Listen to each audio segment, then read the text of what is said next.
Jesus is greater in his person. And so he talks about how Jesus is greater than the prophets, he's greater than angels, he's greater than Moses, he's greater than Joshua. Like for those of us in this like modern day, like he's greater than any politician, he's greater than any pundit, he's greater than any person. He is supreme. But then he shifts and starts to say, not only is Jesus greater in his person, he is greater in his work. He is a better high priest. He is a better covenant. He is a better sanctuary or a better temple where the very presence of God resides. He is a greater sacrifice. And the last 2 weeks when we looked at Hebrews 9 and 10, in my opinion, like this is like the summit of Hebrews. Because it's showing us that Jesus is a greater sacrifice, right? He is a greater sacrifice in that he's a divine sacrifice. He is perfect. He is a willing sacrifice. Like no one takes his life from him. Like he lays it down on his own accord. And he is a final sacrifice. It is a once for all who will receive him. And so Hebrews, I mean, it is a challenging letter. And as we saw these first 10 chapters, what I want to make kind of a mention to today is like Hebrews isn't just a dissertation on the superiority of Jesus. It's not just a dissertation on the sufficiency of Jesus. Like Hebrews is actually meant to actually give his people hope when things are hard. Hebrews is meant to give his people, us, a reason to stand firm no matter how hard the winds blow and how difficult things might get. So, if you're struggling today, this chapter and the remaining chapters are really meant for you. And so, if you've kind of been tracking just what I've said, Hebrews 1 through 10 is really theology. He's laying the groundwork for why Jesus is who he is, or like who he is. So it's not just Hebrews 1 to 10 is theology, it's doctrine, but 11 through 13 is now practicalities. Right? It's meant to be more practical. He's moving from orthodoxy to orthopraxy. And so that's what we're gonna look at today. And so at the end of chapters 1 through 10, I mean, we see that the work of God through Christ, it is finished. It's done. Right? He is greater in his person and his work. And here's what I want to say though, and it's the first slide, is that our salvation, it is finished because of what Jesus has done. He is the final, right? He is the willing and he is the divine sacrifice. And not only is our salvation finished, like our eternity now with him is secure, but there's a but. Our salvation isn't fully experienced. Right? It's like our salvation, is it accomplished? Yes. But is it fully realized? It is not. It's not. And so since this is the case, how are we called to live? That's today. We are to live by faith. We live by faith. In fact, it's almost like the Hebrews are saying, right, you hang tough, right? No matter how hard things get, no matter how challenging and difficult your circumstances are, whether that's in your marriage, in your workplace, at your school, with your health, no matter how hard, you hang tough because something is coming. The promise, the fullness of the promise is coming. That's why at the very end of chapter 10, I like to always kind of go back so I can get a running start going into chapter 11. If you like kind of look at the end of chapter 10, you see the author quotes Habakkuk, right? This Old Testament prophet. Like how many of you would be in a world of hurt if you had to quote Habakkuk? All of you, I can tell, all of you would be in trouble. And at the very end of chapter 10, he says, he who comes will not delay. Right? Habakkuk is actually speaking of the Babylonians that are going to come and bring judgment upon God's people because of their disobedience. And what's interesting is that this author takes that phrase, he who comes without delay, and now applies it to Jesus. And so, Jesus is coming. Now, what do we do though? Why is this chapter here that we're going to look at? What do we do when we're tempted to actually turn from Jesus? Or maybe to language it a little bit differently, like what do we do when we're inclined to trust in other things except Jesus? Because that's what we all do. I mean, we all have things in our world that's like we have this propensity to trust in, to think there's gonna bring greater satisfaction or hope in that. That's why we have that massive monument out in the main lobby. Those rocks are meant to show, like, what is it that we're trusting in at times? Sometimes it's health, sometimes it's wealth, sometimes it's comfort. Sometimes it's appetites, sometimes it's approval or ambition. We all have something. And so, what do we do? Well, the author of Hebrews tells us, chapter 11, he says, we want you now to look at the hall of faith. Because our entire life, the author is gonna say, like, our entire life is actually lived by faith. By faith. We are a people of faith. And in actuality, what he teaches us is that faith is not a new thing. This is just an age-old reality, an age-old truth. And in fact, I would just say it doesn't matter what worldview, like if you're here today and you're just kind of checking out church, or maybe you're forced to come to church and Jesus isn't your thing, like you have a worldview. And even you are trusting faith that worldview is true. And here the author of Hebrews is saying we are a people who live by faith. Faith in Jesus. And so he gives us it's like a sweeping, if you just kind of scan like these 40 verses in chapter 11, what it is just a sweeping survey, right? He begins with creation and then he ends really at the present day of the Maccabees. It's like almost like the very first century. It's like 160 BC. Right? And he just shows us from creation through the Old Testament, through the prophets, even into this intertestamental period, right? We walk by faith. By faith. It's not new. It's not new. And what he shows us is that salvation is always by faith. Always.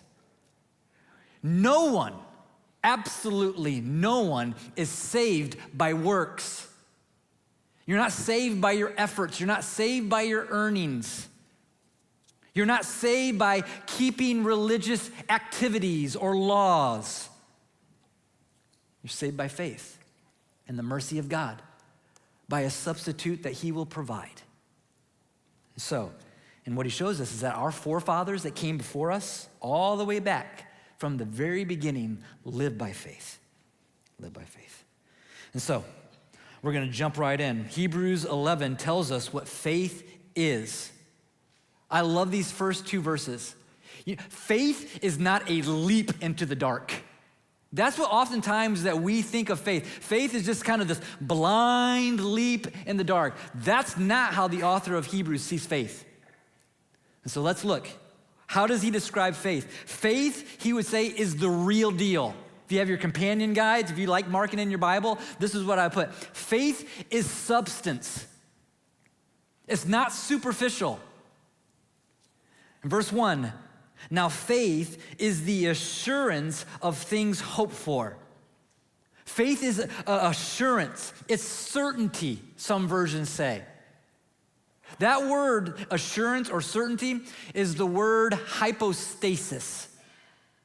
Stasis means to stand. Hypo is just like this idea, to stand under. What the author is showing us is that faith is actually something that supports you. It's a foundation. It is not a leap into the dark. He's saying, no, it's a substance of things that are expected. Another way of saying that on the screen, faith is the authentication of something realized. He's saying it's been authenticated. There is a real thing. It's a real deal. Right now, authentication is like all over the place. 2 verifications. You get that? Have you seen that a lot with your emails? I was actually driving through the bank the other day, and so I want to withdraw. I gave them my ID. I gave them my card. I want to withdraw. How much? $20, all right? And so they're like, okay, I'm gonna send you a verification on your phone, right? Give me the code. Like, how much verification do you need, right? You got my face, you got a picture, right? And so then I'm reading back a code. It's authenticating I am who I am. And here the author is saying faith is just that. It's substance, so it's not superficial. It's not an existential leap. It is the real deal. And what he does is actually brilliant. He moves from then really this general now to a specific. It's the real deal, but again, what else? It's evidence. It's the proof. Go back to verse 1. Now, faith is the substance, certainty of things hoped for. It is the conviction of things not yet seen, right? That word conviction has the idea of evidence. It's the proof of things not yet seen, right? When you're in a courtroom, conviction is pronounced when what? When evidence is actually supplied and given. And that's what the author is doing. He's saying there has been evidence. There's substance, there's proof. Jesus was indeed, and like he was born. He came, he died, he rose. He appeared for 40 days, and then he ascended into heaven, right? It's a historical event that has evidence and substance. So the author right here in the first verse is just showing us faith is a real substance with real evidence. It's not a leap into the dark. So, why? Why then, like, now take this and what has happened? Like, why would you not turn back from Christ? Why can you persevere? Why can you endure? Why? Because we have a substance and we have evidence. Christians can endure to the end no matter how hard, no matter how difficult, no matter how dark times get, because we have a real faith with real substance from real evidence. That's what the author is doing in the first verse. So verse 1, I mean, it speaks to you, it speaks to me. Now in verse 2, he shifts and he says, now he's gonna speak. He's speaking to the Old Testament saints. See that? To the people of old, verse 2. For by it, the people of old received their commendation. See, your faith now is actually the same of the Old Testament saints as well. They too had faith.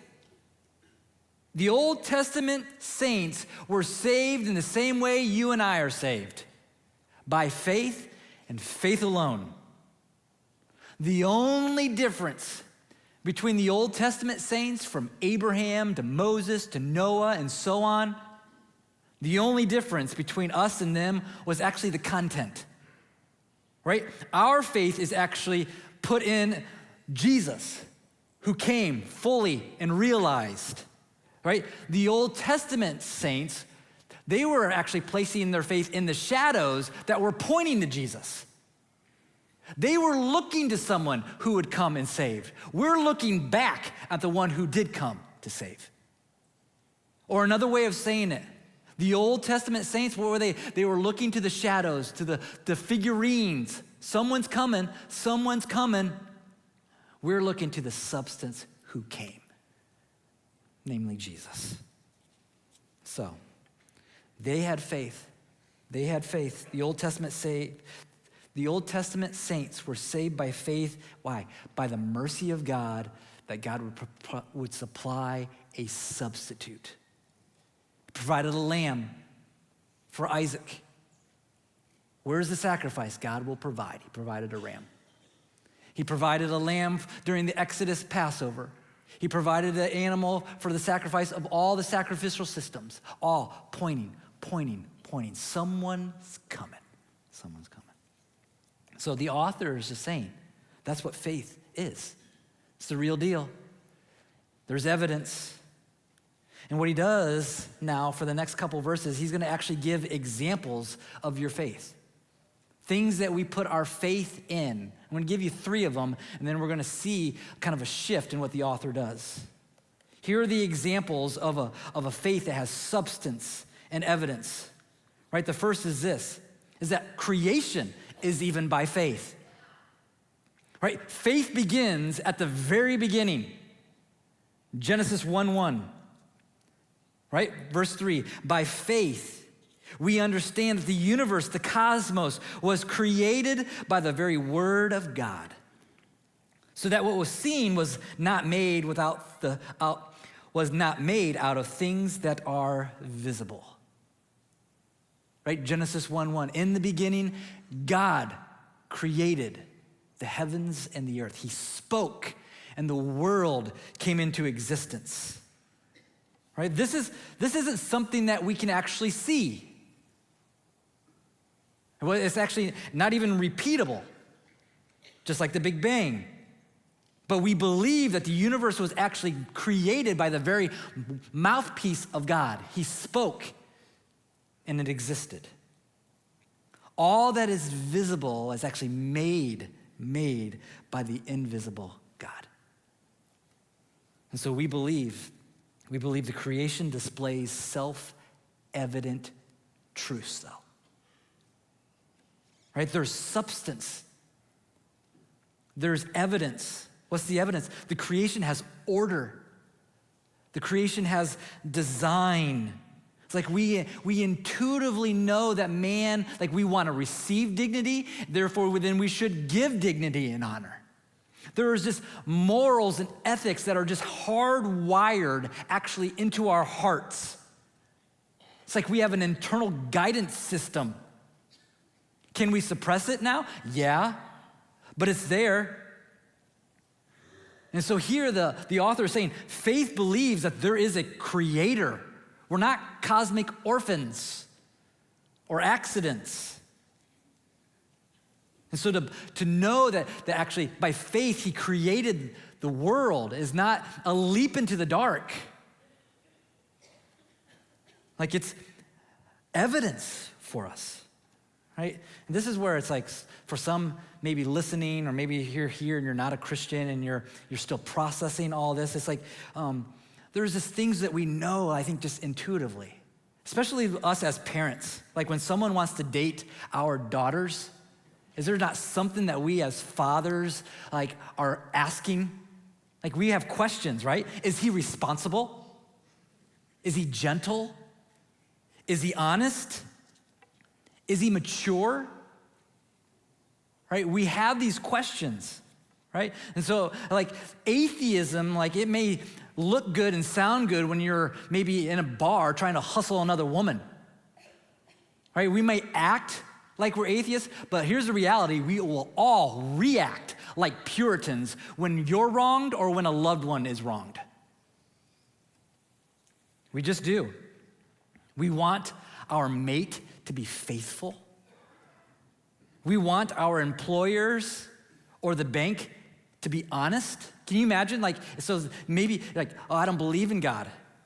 Right? This is actually not hardwired into our heart. I assure you, like if you like go a month of working and they're like, your employer says, yeah, I'm not gonna pay you.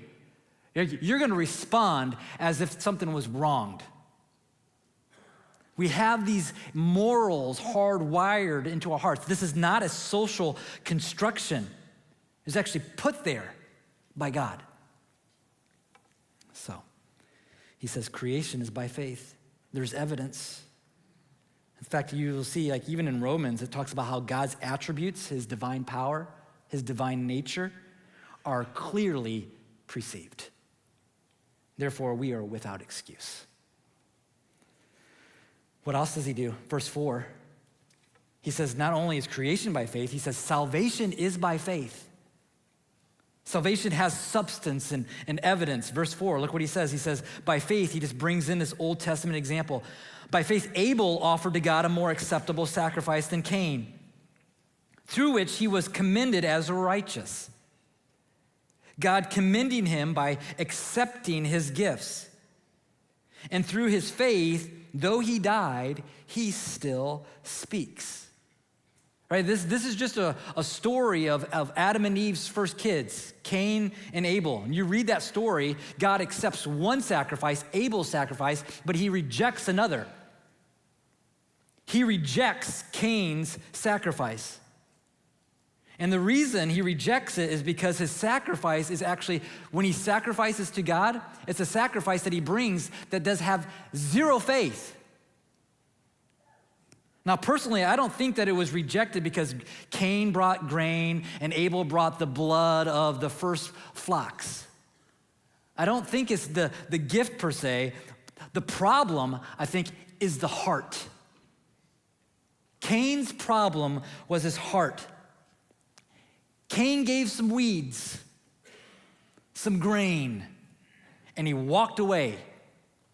In his mind, he gave what was needed, and he's done.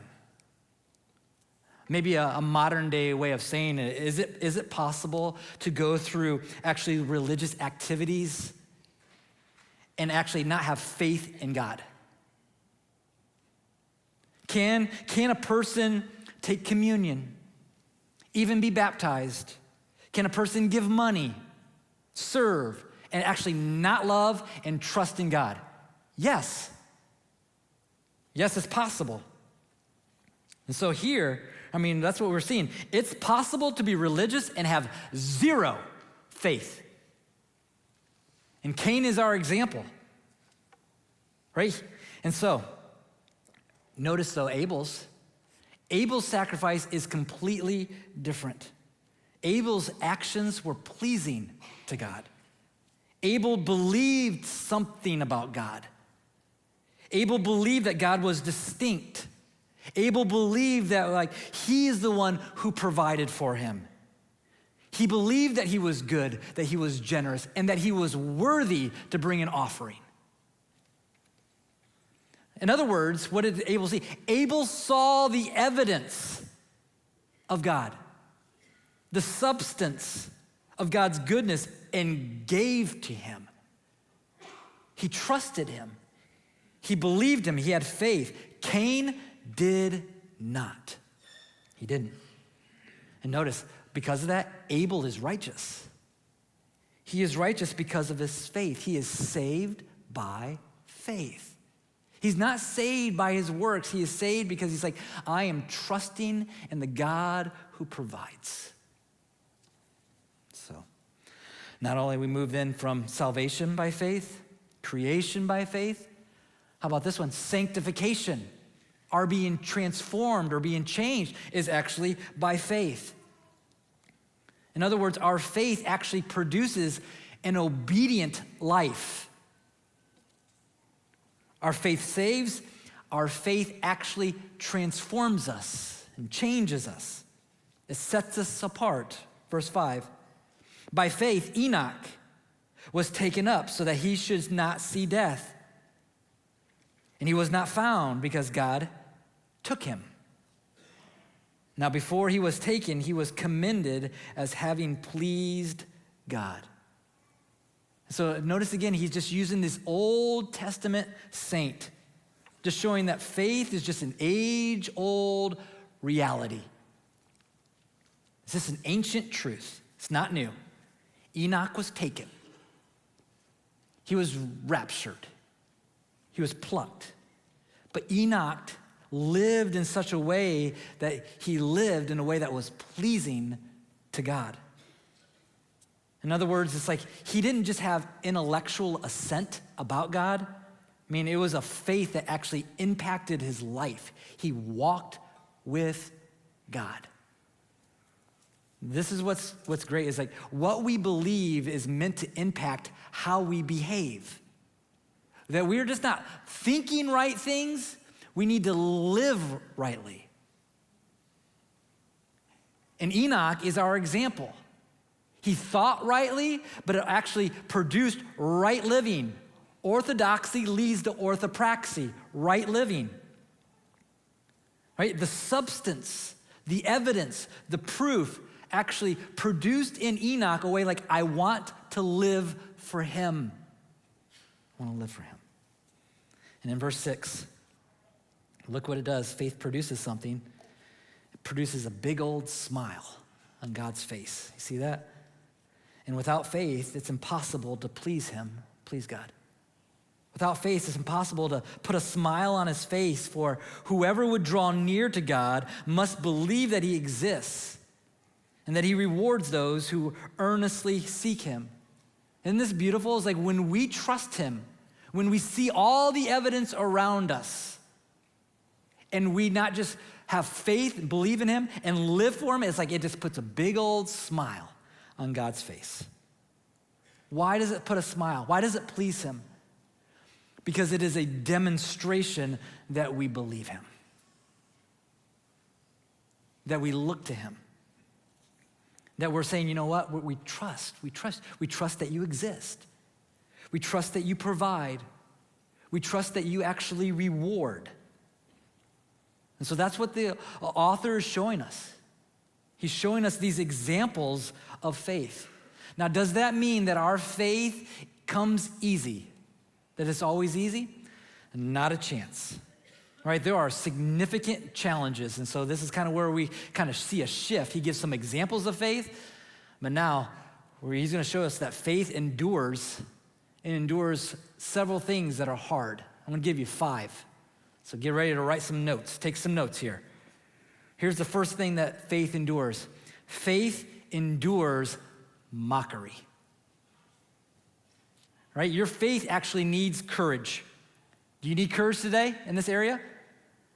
I assure you, you do. To the degree that you want to make people know that you love Jesus, want to follow Jesus, I assure you, you will receive mockery. Let's look at it. Verse 7, this is where I get it. By faith, Noah, being warned by God concerning events not yet seen, in reverent fear, constructed an ark for the saving of his household. By this, he condemned the world and became an heir of the righteousness that comes by faith. It's so interesting to think about, like, it's so hard to conceive of a world like a world prior to the flood. I mean, it is highly probable Noah at that time, early on in Genesis, may have never seen rain before. At least not excessive rain. And he definitely never experienced a flood.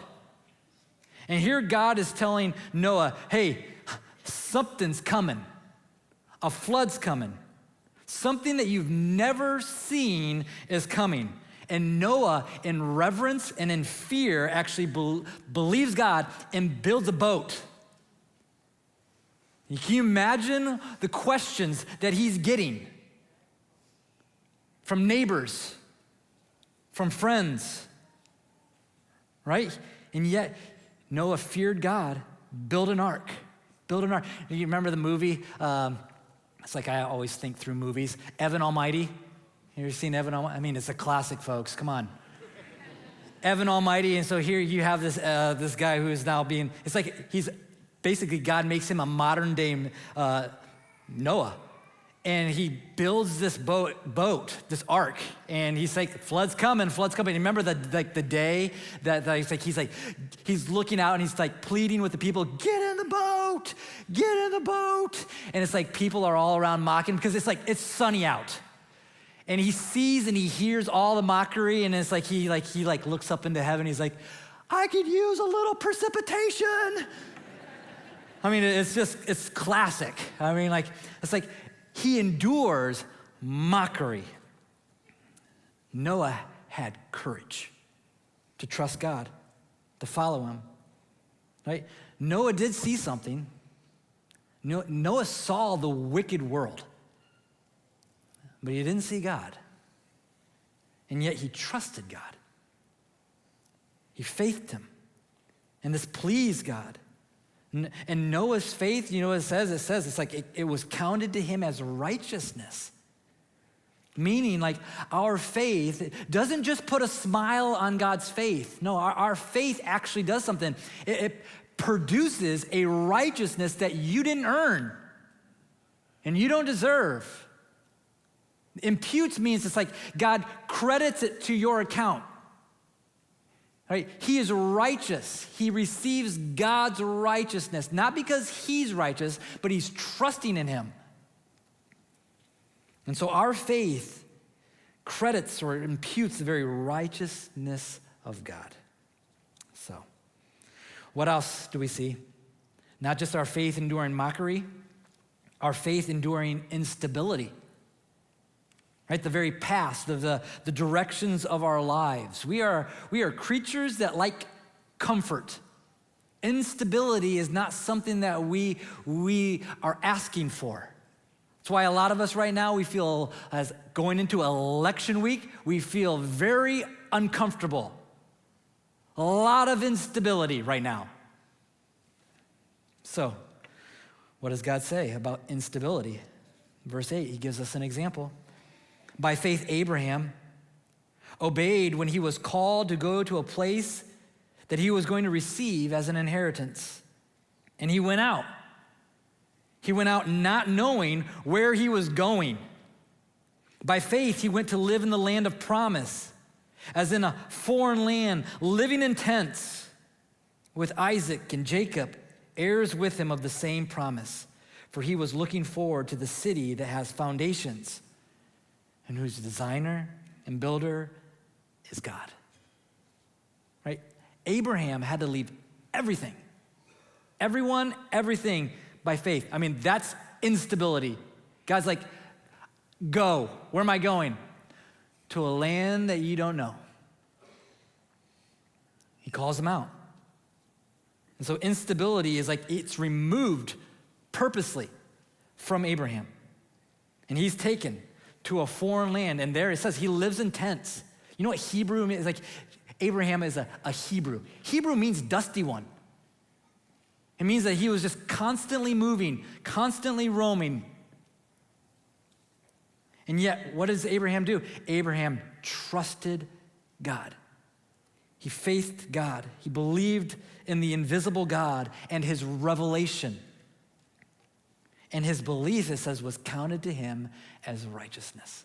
I'm going to trust you. Even though I have no idea what you're doing, God, I'm going to trust you because there's substance. There's evidence. And he's declared righteous. He's declared righteous. In fact, you know, he was given a promise by God. And you see that promise that's given in Genesis 12. God says, I'm going to give you land. Even though I'm going to give you land, I'm going to give you seed, which means I'm going to give you lots of descendants. He says, I'm going to give you descendants as many as the stars are in the sky.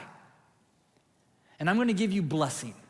That's what you're getting. Land, seed, blessing. Do you realize that when he died, Abraham died, you know, he had 0 land. And how many descendants did he have? Did he have descendants as numerous as the stars in the sky? Nope. He had a child. One child. And yet, he trusted because God was faithful. He gave him the one thing that he couldn't produce, a kid. And so, in fact, at the very end of his life, what's so unique is that, he had one kid. You know what? He actually bought something right before he died. He bought a tomb. It's called Machpelah in Genesis. That's what it is. It's basically is a gravesite. Right in the land of Canaan, where God says, this is the land I'm going to give you someday. Right? You don't have it yet, but it's coming. He's like, I'm going to buy a tomb because I know my God is faithful. It's going to happen. It's going to happen. So, verse 3, or actually third point. What else is faith? Not just mockery. It endures mockery. It endures instability. Faith endures death. We will all die. We all die. But these individuals, they have faith that God will bring life from death. Verse 13, these all died in faith. If you just scroll down now to 17, by faith, Abraham, when he was tested, offered up Isaac. And he who had received the promises was in the act of offering his only son, of whom it was said, through Isaac shall your offspring be named. He considered that God was even able to raise him from the dead. from which, figuratively speaking, he did receive him back. Like Abraham was able to trust God in such a way, he's like, you know what? He believed that even if he had to actually take his son's life, that God would actually bring him back to life. He was able to trust God in such a way, he's like, even if I have to lay my child on an altar, I'll take that one child that I can't produce. And even if I have to bring the knife down, God is able to bring life from death. He can raise him up. Now, did God demand, did he provide a substitute for Isaac? Yes, he did, because God is faithful. God knew that 2,000 years later, right, the Father was going to give his one and only Son at that exact same place on Mount Moriah, right? Christ dies for us. So, Abraham, he believed God. He believed God could even bring life from death. Verse 20, by faith, Isaac invoked future blessings on Jacob and Esau. Isaac even believed that when he died, the blessings of God were going to continue on. He died in faith. Verse 21, by faith, Jacob, when dying, blessed each of his sons of Joseph, bowing in worship over the head of his staff. By faith, Joseph, at the very end of his life, made mention of the exodus of the Israelites and gave directions concerning his bones. Right? You just look, I mean, these two men are dying in faith. They endure even to death. And Joseph is such a fascinating character in the book of Genesis. I mean, Joseph was a famous man. I mean, you read in the very end of Genesis, I mean, he really is the bread of life. If you want to survive, you go to him. He is really the top ruler of Egypt. All authority was given to him. Life, death. In fact, I think like if he would have stayed, like after he died, he gave directions concerning his bones. Maybe he could have had a pyramid or some type of monument. But what's great about Joseph, Joseph wasn't looking for fame. Not at all. What was he looking? He was looking for the promise of God. You take my bones all the way back to Canaan. You take my bones really back to Machpelah, because I believe in the very promises of God. God is faithful. He's faithful. And faith goes all the way to death. To death. All these men, every single one of them, were faithful to believe all the way up into the very end of their life. And so we endure. We endure to the final breath. We have to endure to our last breath, even though we do not yet see him. That's why I love what Peter says in 1 Peter says, though we have not seen him, we love him. And even though we do not see him now, we believe in him and are filled with an inexpressible and glorious joy, because we're receiving the goal of our faith, the salvation of our souls. So to the very end, There's a movie. Ever realize like sometimes you think of a movie and it's like, oh, that wasn't that long ago. And it's like, wow, that was long ago. There's another movie that as I was thinking of this the movie The Abyss. Do you remember The Abyss? I was like, oh, that's not that old. 1989, that's how old it is. So I haven't seen it in a while, so I'm like, you should watch it. Maybe, you know the 80s movies, like you watch it, you're like, whoa, what was I thinking? Well, in the movie The Abyss, do you remember the actor Ed Harris? I thought the supporting actress was Sigourney Weaver. Not Sigourney Weaver. It was someone else. But in that movie, you see this scenario where they're like actually going to like trying to, basically, they're like a submarine sank and they're trying to bring it back. And in the scenario, you see Ed Harris and his wife. I mean, they're in this capsule, it's leaking, and basically there is one suit and enough oxygen for one. And the wife just looks at Ed Harris, the actor, And it says, you gotta let me die. And she just looks, and it's like she's willing to drown. Like she was willing to drown, knowing that her lover will bring her back to life. That's faith. That's faith. And you and I are in the same boat. So that when I flatline, and when it goes beep, right? When I die, I am believing that the God who loves me will actually bring me back to life. He cares. That's faith. There's evidence. And that's what this author is showing us. These saints endure even to death. One more, actually two more real quick. Faith endures injustice. All right, see the injustice in verse 23? I'll just do it quickly. By faith, when he was born, meaning Moses, by faith Moses, when he was born, was hidden for 3 months by his parents because they saw that the child was beautiful and they were not afraid of the king's edict. Right? They knew that their child was under threat. He would not live. And here we're seeing like the government said, this child cannot live. That is gross injustice. And that's not the only time where we've seen a government actually do despicable things.